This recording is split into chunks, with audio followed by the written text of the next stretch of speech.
In Saudi Arabia, we saw four different traits of Donald Trump on display today: the dealmaker, the peacemaker, the optimist, and the realist. Let's start with the dealmaker. The deals announced by the White House totaled around $283 billion for the U.S. The two biggest deals included Saudi Arabia's agreement to buy about $142 billion in military goodies from our defense industry, plus $20 billion for AI data centers and energy infrastructure. Good stuff. And the White House officials insist, look, they've only just begun. And organizers of the Saudi Investment Forum held today, attended by some of America's top CEOs, also announced a total of 145 deals totaling more than $300 billion.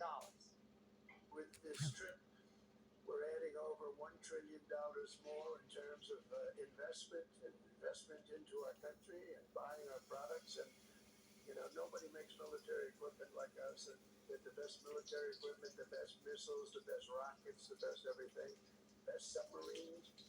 The best salesman for America. Isn't that nice?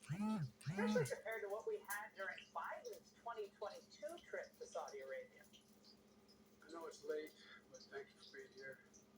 Had a good series of meetings. Just finished more than 2 hours of meetings with Saudi leadership here in Jeddah, meeting with the king for about a little over half an hour, put a working session with the crown prince and all the ministers, from the energy minister to the sports minister, all the way down the line. This trip is about, once again, positioning America in this region for the future.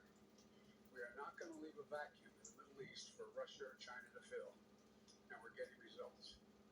Oh, really? 2 whole hours he met with people? Well, Biden's results were evident from the minimalist backdrop he had. Remember the greeting he received from the Saudi leadership, a fist bump? Meanwhile, the Saudis treated Trump with the respect he deserved. From the moment he walked down the stairs, I love the purple, from Air Force One, to the moment he departed. Yeah. Look, he didn't come to lecture Saudi Arabia, but to treat them like a real economic power. This is why the investment forum was such a masterstroke, because it benefits American workers by pushing more money into the United States. And again, the gathering included America's biggest corporate titans from Uber, Google, OpenAI, Palantir, and many others around the world, like Jensen Huang from NVIDIA. Where is Jensen, by the way? Where is he? He's standing here. Where is he? I just saw that. Thank you very much, Jensen. I mean, Tim Cook isn't here, but you are. What a job you've done. So he's got 99% of the chip market. I don't know. That's not easy to beat. But what a job you've done. Thank you. We are proud to have you in our country. You know that. Thank you for the investment. But it wasn't just Trump the deal maker. It was Trump the peacemaker. Saudi Arabia may not have wanted to hear this, but Trump needed to say it. It's my fervent hope, wish, and even my dream that Saudi Arabia will soon be joining the Abraham Accords. I think it'll be a tremendous tribute to your country, and it will be something that's really going to be very important for the future of the Middle East. I took a risk in doing them, and they've been an absolute bonanza for the countries that have joined. And Trump even offered an off-ramp to Iran with a warning.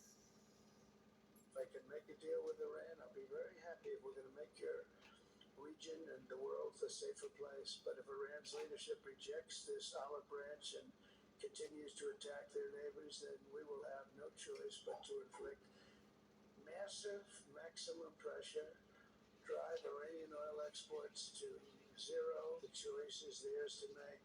We really want them to be a successful country. We want them to be a wonderful, safe, great country. They cannot have a nuclear weapon. This is an offer that will not last forever. I love that. It's not going to last. Better act now. So, enraging the forever war crowd, Trump has even said he'll meet with Syria's new leader. Now, mind you, we haven't had normal diplomatic relations with Syria in over a decade. And since 1979, they've designated them a state sponsor of terrorism. But President Trump announced an end to sanctions there in order to give peace a chance. And that starts with a conversation.